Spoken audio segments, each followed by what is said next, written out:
Good morning, everybody. Welcome to the Social Housing Roundtable, particularly a couple of new faces, along with some people who I've not seen for a while, so nice to see you back. The Social Housing Roundtable was founded a couple of years ago. This is mainly for those, I guess, watching back on the recording, but it's founded a couple of years ago with the idea of bringing together anyone and everybody who was involved in social housing, but didn't always get a voice at the big CIH conferences or other platforms, wanted to find out what was going on and share best practice. And I'm delighted to say that we're over 2 years of doing it now, and there seems to be some real support and momentum behind it. All of this is funded by my recruitment business. I always forget to do this bit. It's funded by my recruitment business. These are kept free. So if you are looking to hire, please do reach out, have a conversation. I've been doing it for 11 years. I'm actually told I'm quite good at it. And obviously it means that we can keep all of these running free, as well as the other things that I get involved in to try and help the sector. With that being said, today's guest is Siân Humphreys. Now, I was introduced to Siân, I think, via Joe Leckie, who is currently on a plane, the jet setter that she is, working in here and Australia. And then I think through Siân, I was introduced to Investors in Excellence and everything going on there. So I'm going to pass over to Siân to introduce, but we've worked together for a little while, and it's great to have you back on the roundtable, Siân. I'm really glad you could join us today. And I'll pass over to you to kind of introduce not just yourself, but the topic for today, because I think the conversation around excellence is a really, really difficult one to have in the housing world at the moment. So over to you. Thank you very much, Matt. Great to be back on the round table. Yes, so those of you that don't know me, I have been in housing, I think it'll be 30 years next year.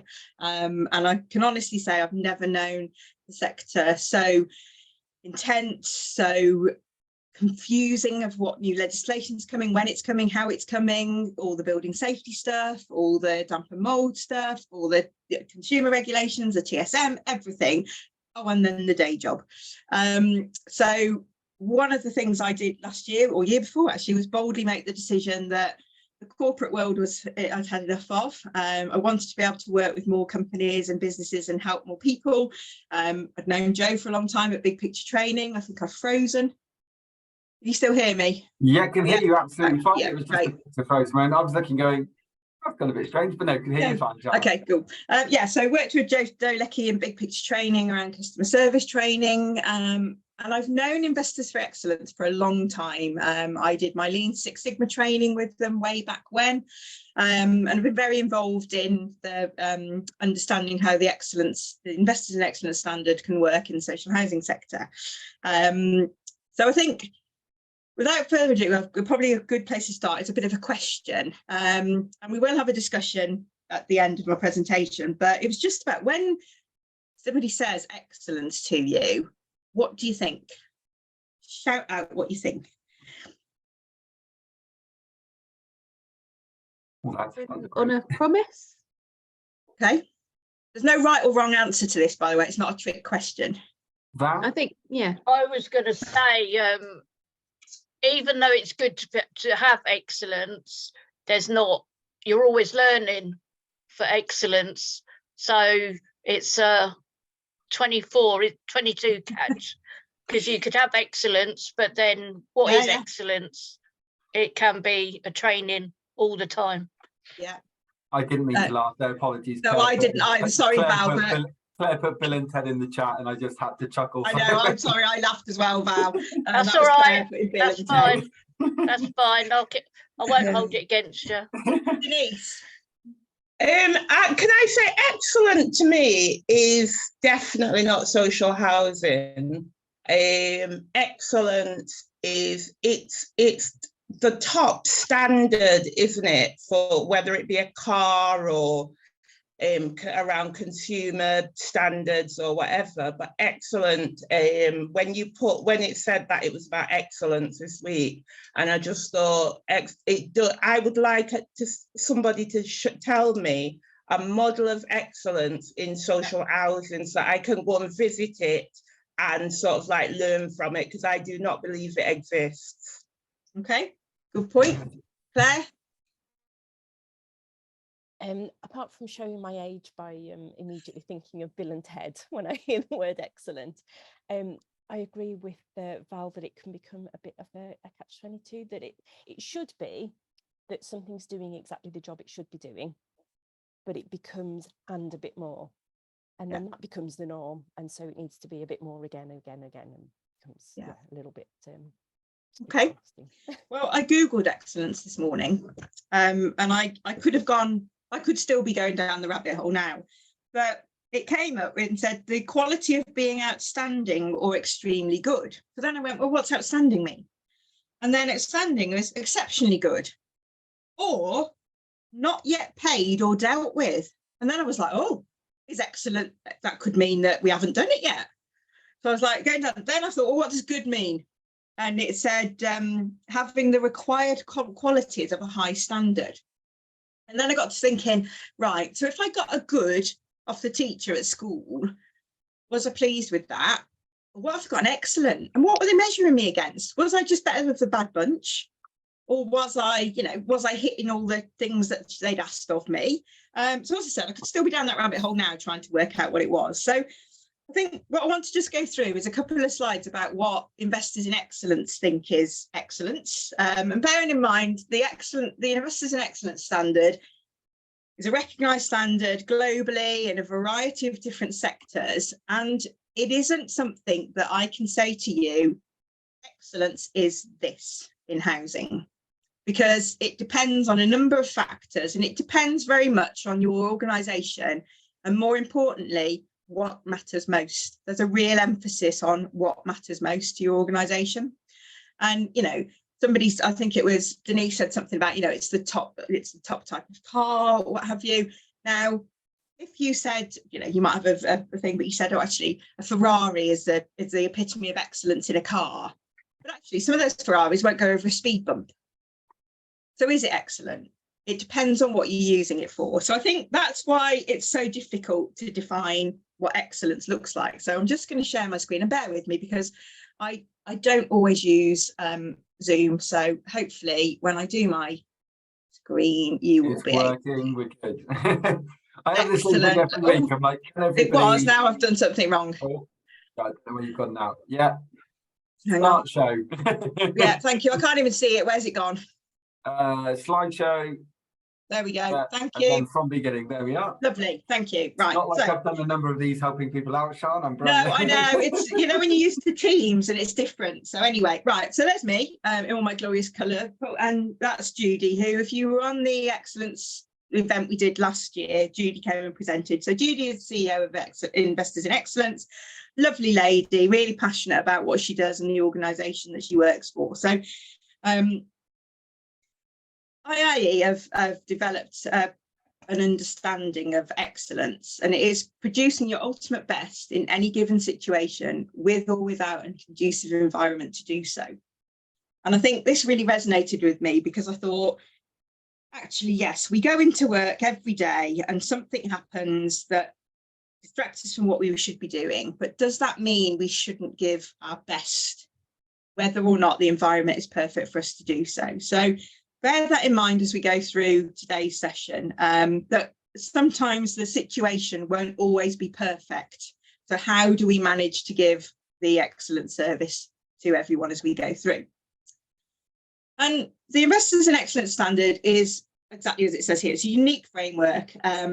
It combines, there's a lot of research, a lot of best practice gone into it, and it's the best approaches to excellence. It isn't something that says, if you do this, you will be excellent. It's a series of things that lead your organisation to be delivering excellence, and high performance is part of that. So it isn't about saying, excellent is avoid turnaround time of 15 days. Excellent is X, Y, and Z, because it's what matters most to your organisation. It's what aligns with your vision and what matters to your customers. So Judy went through this last time, just as a reminder. The excellence standard isn't just about one area of your business. It covers all of these elements. So it covers leading, it covers resourcing, delivering and achieving. So it's not just, oh, actually, if you tackle the resourcing issue, you'll achieve it. You can't really do one thing and achieve the standard and the excellence without all of these bits and bobs. You can read this at your own leisure, but we have done some work already with the housing sector. And I think probably the stage we're at the moment, and one of the reasons we wanted to talk to yourselves today, is about, how do we make excellence in the social housing sector, and how can we help you achieve that? What does it look like? And I think we've heard from people today about different things about what they feel about excellence. Somebody put a comment on when Matt first posted about today's event, and it said, I'd settle for just doing what we should be doing. And I'm doing an interim role at Golding Homes at the moment, and they're very much about back to basics, brilliant basics. But who's to say that that isn't excellence within the sector, that our excellence is doing what we should be doing as a landlord brilliantly? And that's what will determine whether or not we're an excellent organisation. And I think this is quite important. It's how do you make excellence a habit? How does it become the thing that you do when you come into work and you do every day? And part of it is about what stops us delivering excellence. For example, this morning, our IT system for repair service at Golding hasn't been working. So our planners can't schedule the jobs for the operatives. So, our operatives can't get where they need to go. It's about how do we make that habit, so what things do we have in place, what processes, what systems to make sure that we are able to deliver that excellence. And I think I've talked briefly about there needing to be more than one thing. And the standard very much is formed around 9 core cultures, so 9 C's. And here they are. So, it's about your core values of your business. What is your business? What are your business values? And how do those match with what customers say matters most? What do those values mean? What does it look like when you deliver that? Have you got values that resonate with your organisation and the people that work for you and your customers? Talks about your culture. And how you care within that, how do you care for your customers? How do you care for your colleagues? Talks about the community, talks about collaboration. And if I had a pound for every time somebody in my career has said to me, well, we work in silos. So how do we collaborate more? How do we remove those barriers? And how do we think about what we do in finance, how that impacts the customer and impacts our colleagues in delivering services? Talks about consistency. I did some interim work at another organisation last year, and I was told that we had an inconsistent service. So, for example, we could get a lot of repairs really right, the majority of repairs, but actually we got quite a few wrong. So rather than look at what went wrong, we started to look at how we managed to get it right. What was the conditions for us to get those jobs right, and how do we ensure we get that consistency across all the other jobs? Connectivity is obviously around your services, your data, how you manage your systems and how you use them. Communication, again, probably something that all of you are sat there thinking, yeah, communication internally and externally. And then you've got a commitment. And the standard talks about what commitment the organisation is going to give, what commitment individuals are going to give.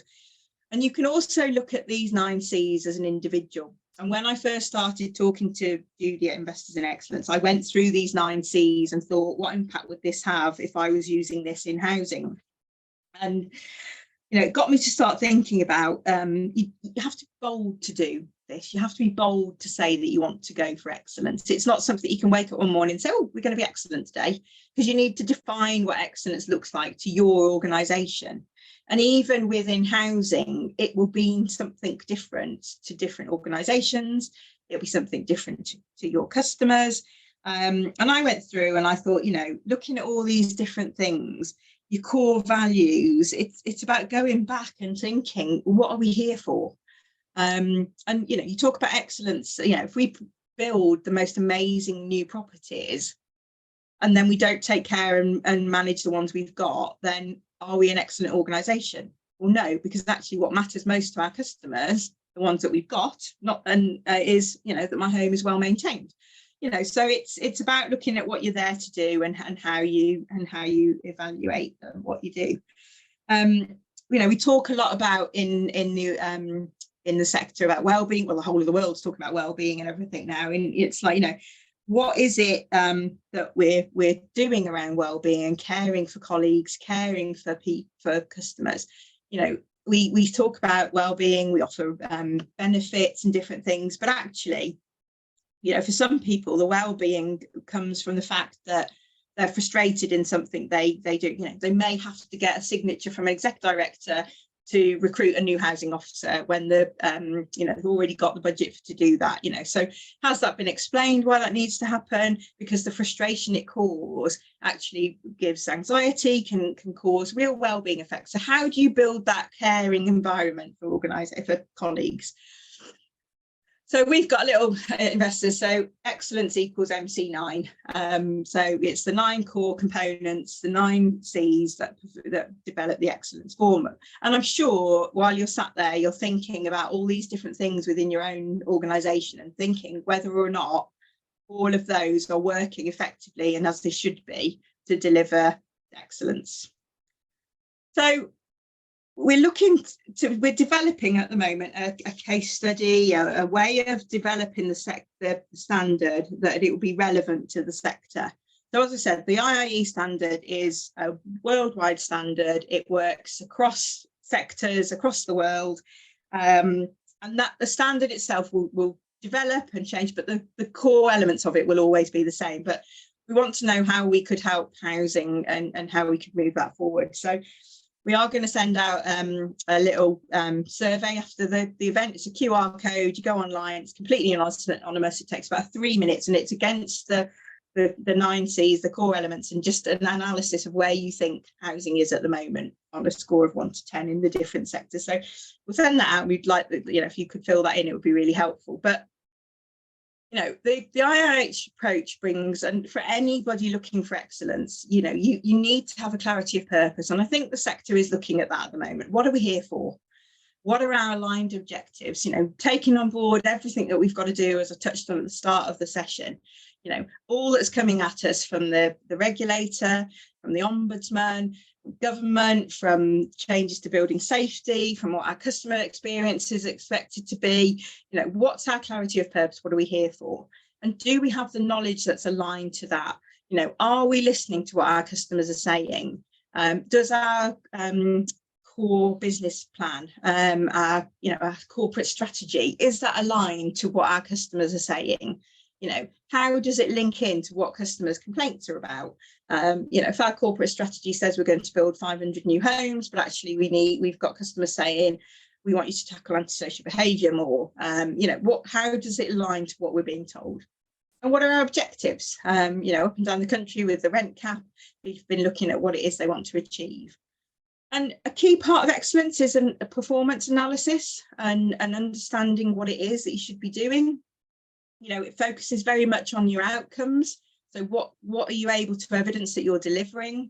What's your structure? Does your structure deliver what you need it to do? You know, more of what we're being asked to do is get out and see our customers, be out there talking to tenants and residents. You know, does the structure now align to that? Does it allow us to do that? And it does focus on what excellence looks like in your organisation, but it also focuses on the leadership. The full IIE standard, which you don't have to do fully, you can dip in and do different training elements of it, but the full standard will take it through from those out talking to customers out there on the customer facing all the way through up to the exec and the board. It is a whole organisational process, and you know, you can't have excellence within an organisation if it's only happening at the front end. You can't have excellence if it's only happening within the confines of the exec team and not being shared out. You know, it's got to be embraced by everybody.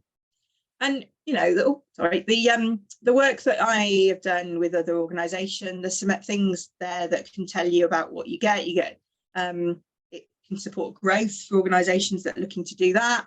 It gives the business its purpose back. And I think, you know, sometimes for landlords at the moment, it is about going back to basics and understanding what we're there. It gets you to do some analysis and some data reviews, but it also is designed to build on continuous improvement and introduce that into your organisation. And I think this is a great quote. It's, you know, high performers perform as they practice, and so the golden thread of excellence into all their habits. So how do you take those colleagues in your organisation who are performing at really high levels? How do you take that and grow that into all your colleagues and to get those excellence into all of their habits? You know, talked to somebody the other day about what's good look like from our operatives. You know, what do we expect them to do?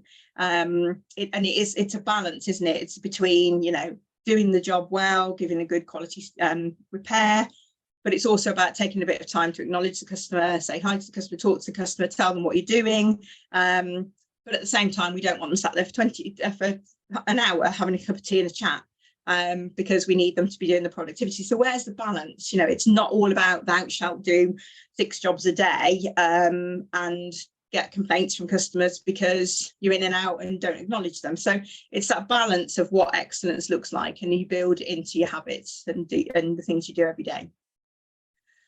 So Aristotle said that excellence is never an accident. And I think that's really quite important. You know, it's always a result of high intention, sincere effort, and intelligent execution. Represents the wise choice of many alternatives. Choice, not chance, determines your destiny. And I think, you know, excellence doesn't happen, as he said, by accident. You know, it does take time. It takes a continual focus. It takes effort. And I think, you know, it's about then looking at what the value of that to your organisation, to your colleagues, to your customers. What does that bring to you and your business? And I think, you know, we talk about excellence, and I've said before, it is very much what your organisation determines to be your excellence, which is why we probably can't find somebody and go, they're excellent, because they might be great in one area. And you think actually that isn't our priority for our business and our customers, but does it mean they're any less excellent than you would be if you focus on a different area? So that was the presentation. Really today is about just sort of having that conversation around excellence and what we think it is and what we think we can do. I really appreciate it. Thank you, Siân. There's a couple of points in the chat as well, which kind of arisen, I guess, during the course of the conversation. So the first one was that if staff are delivering excellent work, managers need to give praise. And I think this is something that has come up in your presentation, but B, I know in conversations we've had, is that quite often people forget the value of that well done. Yeah. And I think, and as you said there at the end, you know, it is a constant mindset of excellence, and there is a need to at least feel proud of what you're doing. And you can give 100%, but if no one's going to thank you for it, then you start to give 90 or 80 and then you move on. Yeah. And the other point, which was a really interesting one from Val Knight, said, but the tenant satisfaction measures coming in, there needs to be a communication with residents more, and managers need to listen to their front-facing staff who have good ways to improve. And is this something that from the IIE side of things, that relationship between really listening to your frontline staff, is that something that really kind of gets narrowed down on? Yeah, it is, Matt. And I think, you know, my own experience of sort of devising processes and things, you know, we could sit here this morning and devise a process for letting properties. If you're not actually involved in that, you've got an idea of what happens. Yeah, if you talk to the people who deal with it day in, day out, and you take that customer feedback and you mix them together, you get what is actually needed to deliver that service well. And I think a lot of time, the front-facing customers, colleagues will be out there thinking, if only we could do this. And I think one of the things that for me resonated about the standard is it's taking that time out to make those changes, because so often in housing and other sectors, but so often in housing, we go, oh, if only we could do this, and then we're on to the next thing. And then somebody else will say, if only we could do this. And then we get customer complaints that say, actually, we could do this. If you did this, it would have been better. And we are changing as a sector. We are starting to learn more from our complaints, and we're starting to take that. You know, Jo's a really good advocate of this at Big Picture Training when she does her complaints training, you know, golden nuggets of information and feedback. But yeah, absolutely, it does look at, you know, it's a whole business change, it's a whole organisational change. So why would you not get that feedback from those on the front line? I completely agree. And I know and I think that's the important part, is really realising that for a lot of housing businesses, and I'd probably say the majority, this is the start of the journey. And that's not necessarily a good or a bad thing, but it is where we are and we need to get better. Denise, thank you for joining us today. Do come in. Hi, Matt. I knew I was going to be really frustrated just looking at the title of how can social housing be more excellent? And I'm sat here feeling really irritated, because it's like this is not rocket science. I am a social housing tenant and I've worked in social housing as well. And I just think, and listening, that I can't say all of you, all of the sector, but very much it feels like a lot of the sector cannot hear tenants. They cannot, they're stuck in their mindset of investors in people and the usual rubbish. It's like nothing can change as long as they're stuck in that mindset. What I'm sat here thinking is, if I'm running a housing association and my contractors are rubbish at repairs, I need the power to know what a standard cost, say for instance, of replacing a door is. And if they're not doing it, I sack them and I get somebody else. And the same with ASB. If the legislation isn't working, like the ASB case reviews, then I expect to kick off with other housing organisations to get the government to do something about it. But what I'm finding, and to me, that would be more moving towards excellence in terms of being proactive, making sure you're managing your properties properly, looking after the welfare of your tenants, your staff and everything else. But from my experience of social housing, and it's not just social housing, it's the local authorities and other things, it's like you're a big, massive clique enjoying yourselves, particularly when there's a lot of public funding involved. And it's sort of like, I just think, the word that always comes to mind to me is corrupt. The corruption and all the patting each other on the back, coming up with all your different little things needs to stop. And we need to get back to reality. What you're talking about is not rocket science. I'm done. I'll pass to you, Shana, or I can respond if you like. But I mean, thanks, Denise. I mean, do you know what, Denise? Thank you for being honest and telling us how it is, because you're absolutely right. I said I've worked in the sector for 30 years, and I sometimes sit there and think, exactly that, it's not rocket science. So how have we got things so wrong for some customers? I think some customers we get it right for, but it seems sometimes when we get things wrong, we get it really wrong. And for me, it is about taking that good stuff that we do and building on it. And I think this is the like I said, it is a watershed moment for housing at the moment. There's a wake up call we've had that means we've got to look at what we do. And I think back to when Decent Homes first came in, we all went running off, did the Decent Homes standard. Some of that has added to damp and mold problems. And we were like, look, we've done that. We fixed that problem.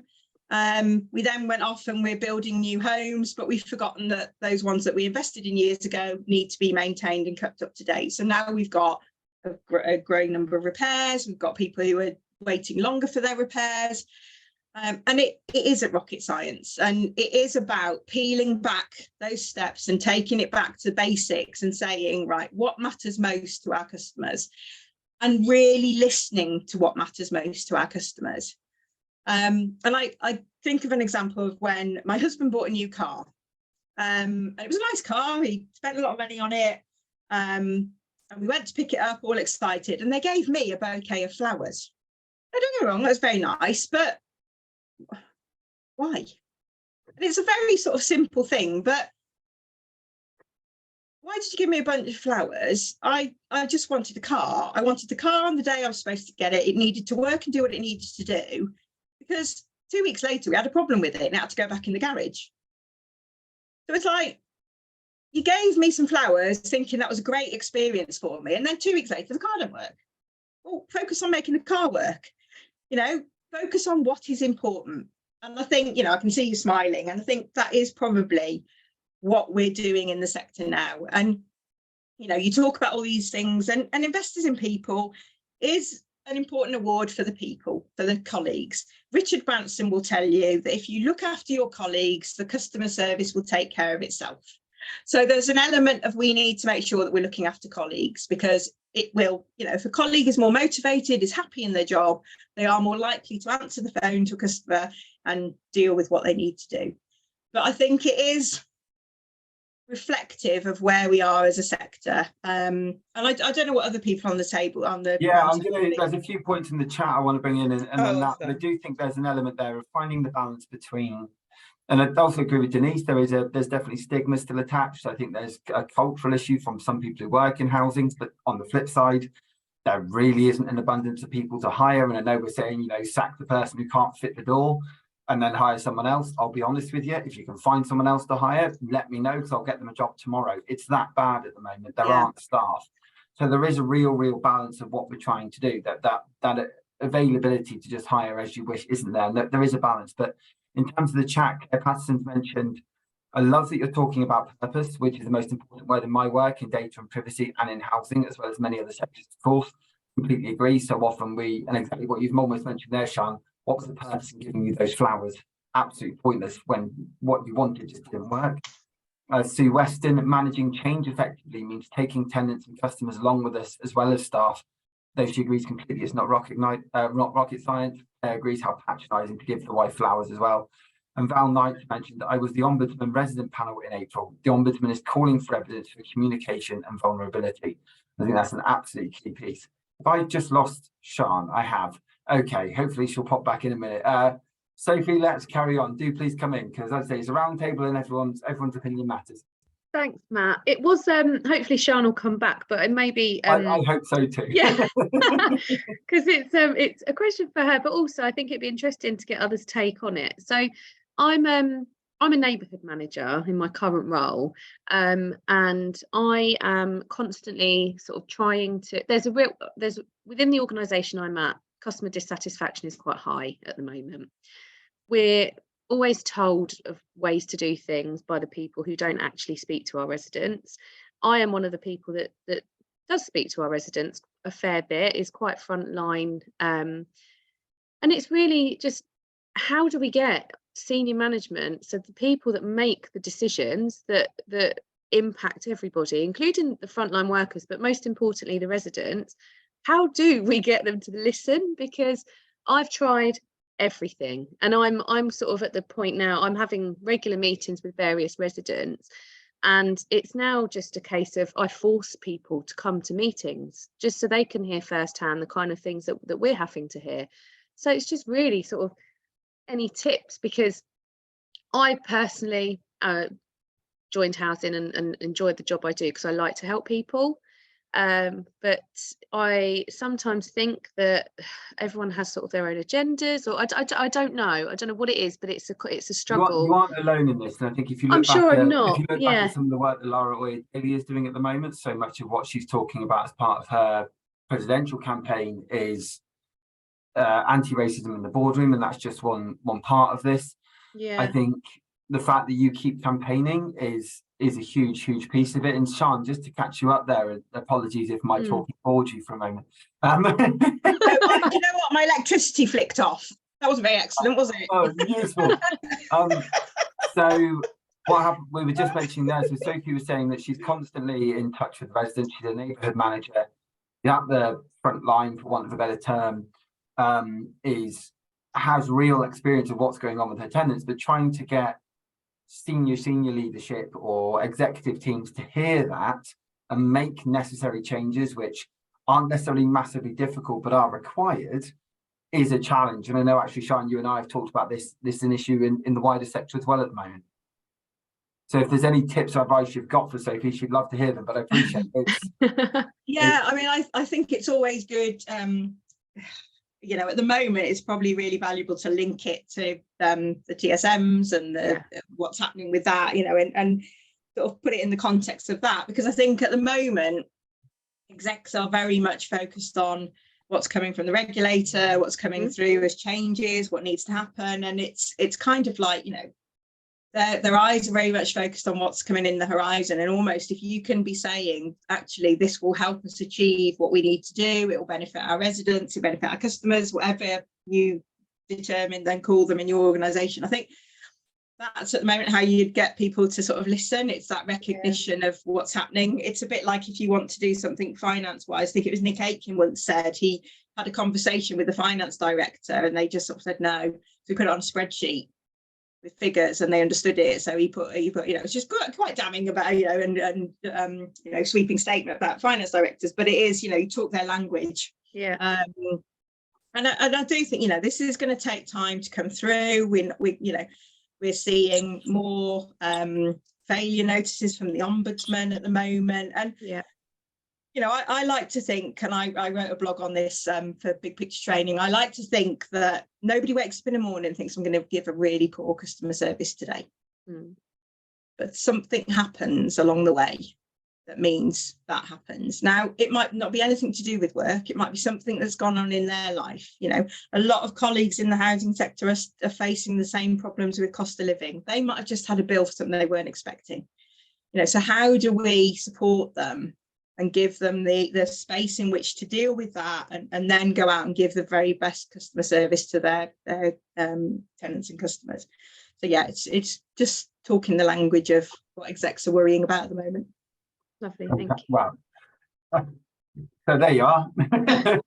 That'll be simple. It's a real, but I agree with you, Sean, it's a real challenge. And I think anyone at the moment trying to speak with senior executive teams, it's that constant thing of just trying to get that seat at the table. But it's also why platforms like this exist, because who knows, maybe showing them 10 minutes of this and going, actually, look, this is just what it's about. This is why every episode goes up onto YouTube and whatever else. There is always time to watch back. Actually, in this room, we've got managers, we've got executives, we've got directors, we've got people who are residents, we've got a blend of everyone going, actually, let's come together and fix it. Denise, I'm going to come to you, and then I've got, I don't know if it's Jan or Jan, apologies, I've not met you before. So Denise, over to yourself first. In response to my comment about investors and people, I was just using that as an example of, you see these little logos at the bottom of letters, and it can be a really awful organisation. So sometimes it's meaningless. Yeah. But I wanted to respond to Sophie. Sophie, please don't take your senior managers to meet your tenants, because tenants are not stupid. They know who cares and who doesn't care, and it just really undermines the work you're trying to do if they actually trust you. But what I'm thinking is that Michael Gove is now saying that mandatory qualifications hopefully will be put in place for those people. So when I say about sacking, I'm not just talking about somebody putting a door on. If they're not doing the job, get rid of them. Surely there are people that have got the housing management skills and training that may have been bullied out of housing that would be quite happy to come in and help you to sort the organisation out. And as a tenant myself, I would have no trust in the senior managers in my social housing. I don't care what you do to them, how much training you give. If you're in a job and you're dedicated, you will try your best. And I don't believe that's what they've done. I think they've sat there with the feet up, enjoying, oh, I'm CEO of this organisation. So good on you, Sophie, for you carry on working with the tenants and whatever. It's a government's problem and housing's problem to deal with these execs and whatever that are not performing properly.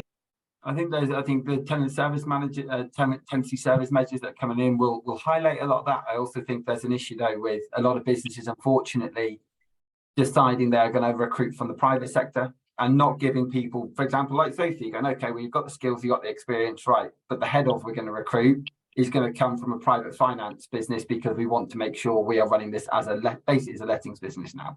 And there is a big issue in social housing with that. Jan, let me bring you in. Really nice to have you as part of the Social Housing Roundtable. No, you're on mute. Whoever had that on the bingo, congratulations. So I'm not used to Zoom. I haven't used it very often. If you can hear me now. So it's Jan. That's the first thing. And Sean says she's been in housing for 30 years. Well, looking at my face, you can realise I'm been slightly longer than 30. And 1968 is when I started in housing, working for the Greater London Council. I'm currently I hate the word consultant, but I'm in the private sector helping organisations doing various bits and pieces. But I was a council tenant for 30 years whilst I was Assistant Director of Housing in London. So I know both sides very, very well. Schizophrenia I have mastered from a housing perspective. And I would say to Sophie that and perhaps we can have a conversation offline, Sophie, because I'm happy to share some of the stuff that's in my head, because I'm running out of RAM and I need to get some of it out of my head. One thing with regard to managers who aren't doing what they should be doing, it's about managing your managers. And one thing that I introduced when I was at Lambeth many years ago was that if you're having, you sound like a good manager, so you must be having regular team meetings with your own staff. And if your own manager is managing you, you're having a one-to-one with them. One way of making sure that your voice gets heard up the line is to introduce an element into your meeting, which is whatever your manager's name is, say it's Frank or Michelle, whatever, informate a question for Michelle so that your team collectively asks a question that has to go to your boss.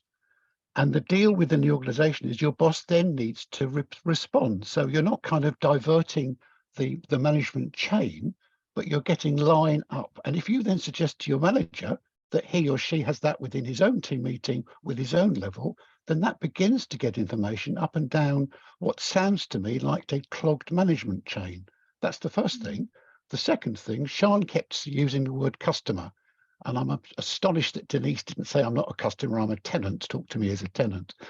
Because I think that people who live in social housing aren't customers because they have no choice as to where they live. They're tenants and residents and they should be treated as such.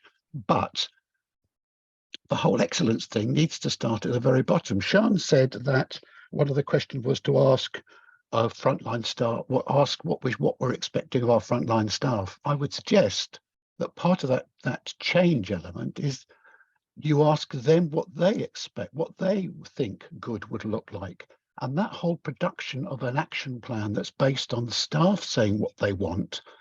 And again, in another interim job I did, I held what was called a chew and do well before COVID.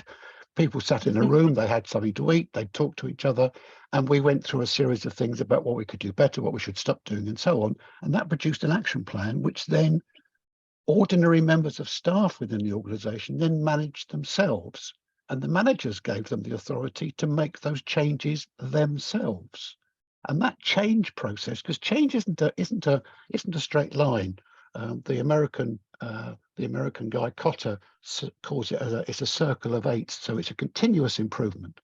And that whole process has to start somewhere, but it has to start with the people doing the job. And looking at people around this room, it's people who are doing the job, because in the end, you know what's going on. And if you're talking regularly to your residents, you know that the repair service isn't working, people aren't answering the telephone. Siân's working in Golding Homes. I phoned Golding Homes a little while ago. I did actually write to Stephanie about it. I was on the phone for 9 minutes. The first 4 minutes told me that I needed to be nice to the staff, otherwise they'd cut me off if they finally spoke to me. I never actually finally spoke to anybody, because in the end what happened, I entered a queue, and then the machine then told me that if I pressed hash key, I would retain my position in the queue and the organisation would call me back. Well, they never called me back and I never found out where I was in the queue. That kind of stuff just pisses people off. And I can see Denise smiling. And people at the very top need to understand that from the very beginning. And if I can help people in any way, because I've been, like I said, I've been around a long time, I've got the scars, but I'm happy to help in some way. But Siân's the concept of investors in excellence is excellent. And it's you have to have a framework to do the work, but you have to start at the very beginning. And I hate the term back to basics, because we shouldn't be going back to basics. We should be doing it anyway. Yeah, that's my contribution. No, and I totally agree. I think, it, like I said, 30 years, and you said you've had longer in the sector, and we're having to go back and make sure we're doing what we should be doing.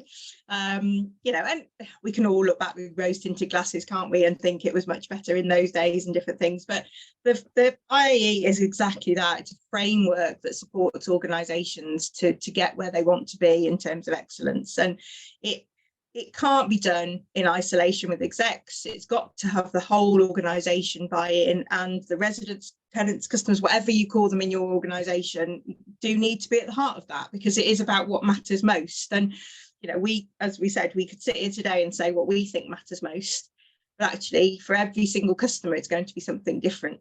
And I think absolutely, how we change and how we develop our colleagues to deliver that and have that autonomy and that freedom to make those changes. Because I think quite often, as we've talked about, the colleagues working on the front line can see what needs to change, and we make it, and not just in the social housing sector, but in other sectors, we make it really difficult for them to influence and feel like they can change things. And, you know, that's quite a leap from a very sort of traditional hierarchical organisation. And it is, you know, more about what people going into work today expect to be able to change and influence things. I agree. And I think that's part of the, you know, if I may, just from a recruitment side, I think I mentioned at the beginning there, that's my bread and butter. And if you can highlight stories of where, yeah, I mean, if I was, say, talking to Sophie about a new role and actually saying, well, actually, if you go here as a manager, it might be a sideward step.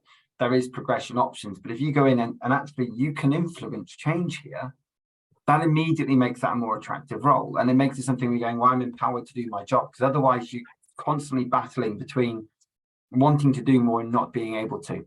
And I really appreciate, Jan, everything you highlighted there, and some stuff. So it's great to have you as part of the roundtable. I certainly hope it's not the last. In terms of in the chat, Yasmin has said, I always believe that when organisations care for their employees, it is reflected in customer service delivery standards.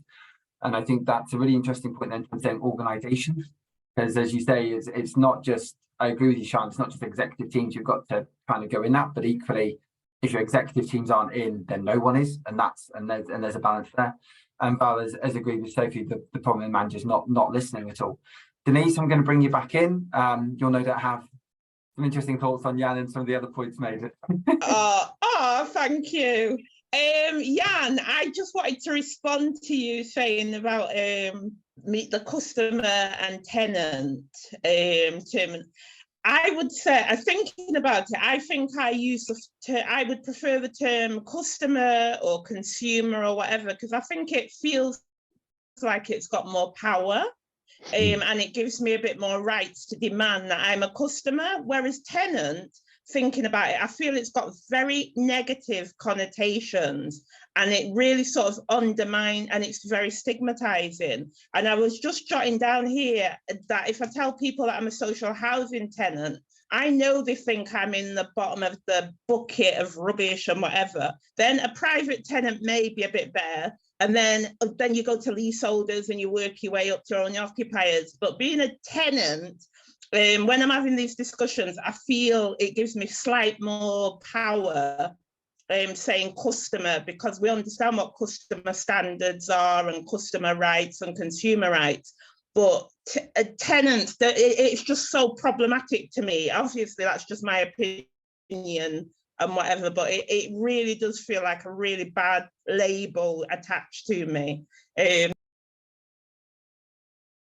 No, I really appreciate that. I actually had argument's the wrong word, a discussion with someone recently who is a resident of a social housing property, and they argue completely the other way, because they're like, well, I'm not a customer, I should be treated like I'm the tenant of a building. It's a really interesting one, but I completely agree with you there.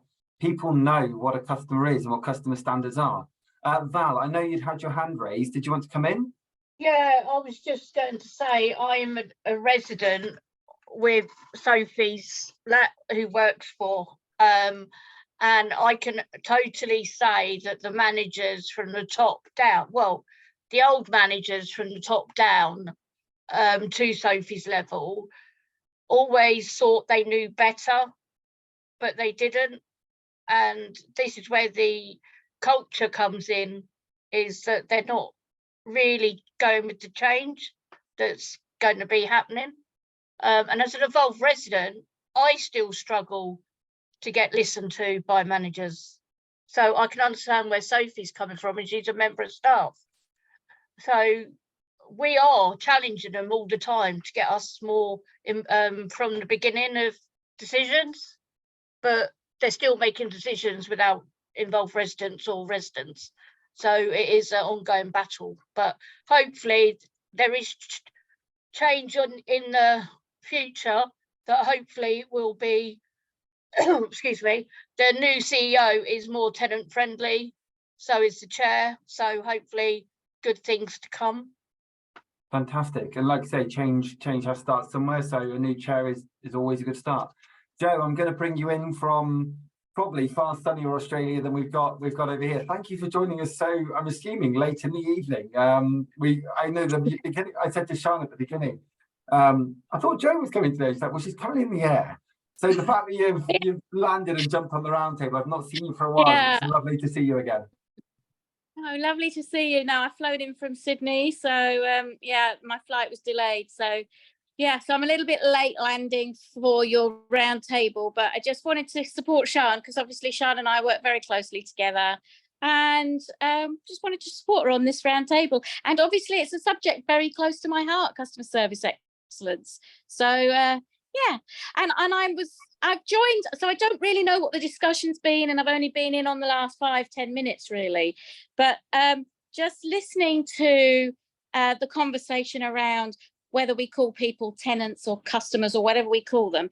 Do you know, it doesn't matter what we call them, it's how we behave that matters and how we treat people. That's what matters. It's our mindset and our behaviour. That's what's important, and that's what needs to change in the sector. And similar to Siân, I've worked in the sector too for 30 years, and we didn't have it right 30 years ago. So let's not have rose-coloured glasses. The stigma 30 years ago was worse than it is now. And the way that people behaved 30 years ago in organisations was terrible. So we didn't have it right 30 years ago, and we certainly still don't have it right.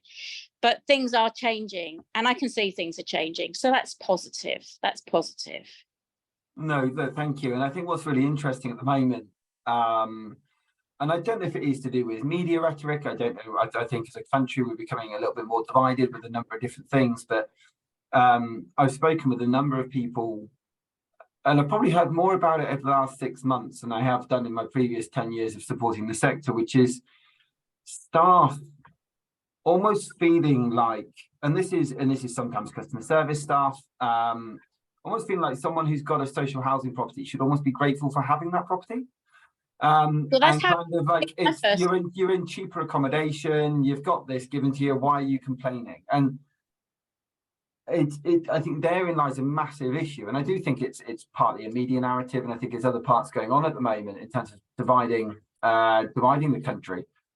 But there's definitely that stigma piece is so important. No problem at all, Sue, great to have you with us.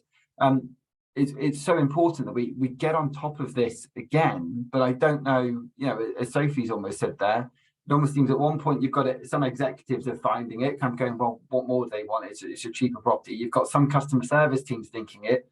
You've got people in the middle trying to change your culture.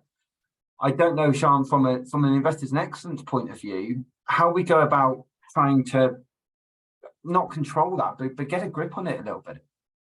Yeah, I think it comes back to the right, and Jo will echo this. So, a lot of the work we do with Big Picture as well is about what your values are as an organisation and how they resonate with your personal values.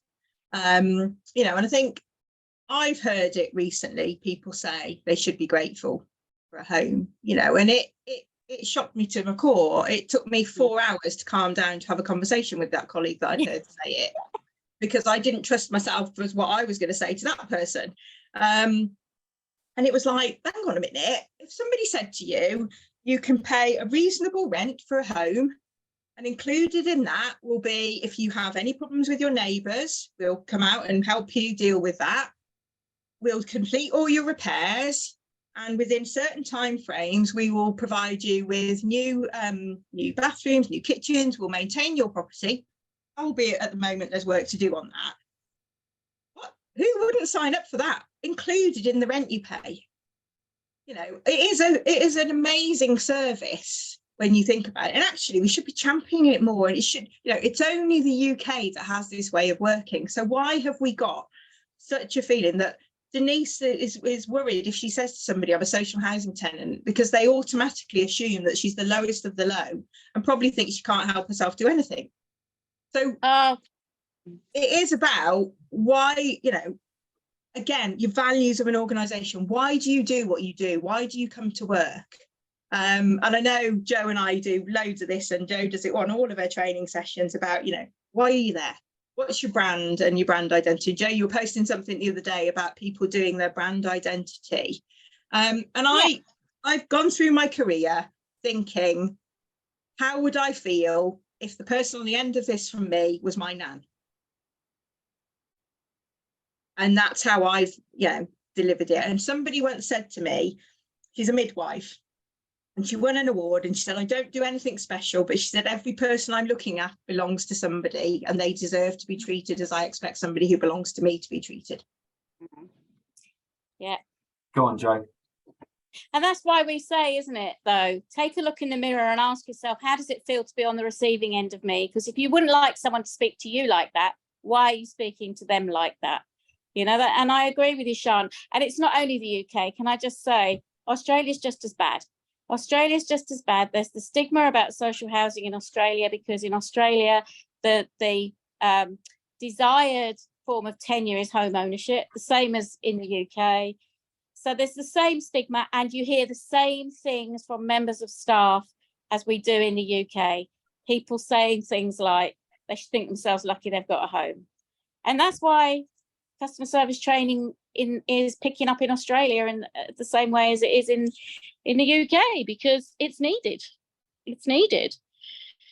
And there's go on, Siân, sorry. I was just going to say, from the IIE, somebody described it as it's a framework and a standard, and it is, and it absolutely, to work, it absolutely needs that real insular look, going back and really looking about why are you there, and for every member of staff. So it's not about just, why is the organisation here, but a piece of work that goes with it is about why are you there as a colleague in that organisation? Why do you work for that organisation? And I interviewed somebody the other week, and I said, which of our values resonates most with you? And it's about sort of understanding why you come and work for an organisation. And we've got to get out of the habit of always looking at somebody who we think can do the technical side of the job. For me, far more of it is about how you can deal with customers, people, colleagues, tenants, whatever you call them, and how you make them feel. Because on that, I would say that I know the best people in housing that I work with and support are those that manage people based on their values. And it's something that I'd love to see more of in housing, because somebody might be in the wrong role. They might be, unfortunately, there might be a housing officer, and they could be far better in contract management, whatever it might be. But if you've got the values, we need to keep you in the sector. Yeah, that's the vital thing. However, there's a lot of people who are very good at what they do, but the values aren't there. So actually, the service is poor. And I think it's a really, really important point for us to constantly remember. And Sophie Hayward's put in the chat there, the power of why is so helpful to figure out exactly what Siân is talking about. On that, it's 12 o'clock. I can never get these finished by 12 o'clock, so I'm slightly stunned, but we finished on an excellent little point there. So I'm going to stop all before I get too far ahead. Thank you, everybody who could come today. Thank you to anybody who's watching back. Thank you to Siân and everyone at Investors in Excellence. I'm really, really glad we could put this together. I'm looking over here because I'm looking at my spreadsheet, because I never remember what's coming up next, because my memory is unfortunately falling. But actually, it could be a really interesting follow-on next week. So Connie Jennings, to anyone who hasn't met her, she works with the Walsall Housing Group. She is talking about how it's so important that management and executive teams have a lived experience approach to their work, and how we need to make sure we have people who have a lived experience working in social housing actually making the decisions. So should be another really, really good follow-on. If anyone's at National Care Week this week, I am mediating a conversation on Thursday. Never done anything like it. We'll see how I get on. I'm fine in front of the computer screen, but we'll see how we get on. But for now, thank you everybody for your input, for your thoughts, for coming together. And Siân, thank you, because that was a brilliantly run kind of topic, and I think really highlighted just what Investors in Excellence is all about. So thank you. Thank you, everyone. Have a good day. Take care.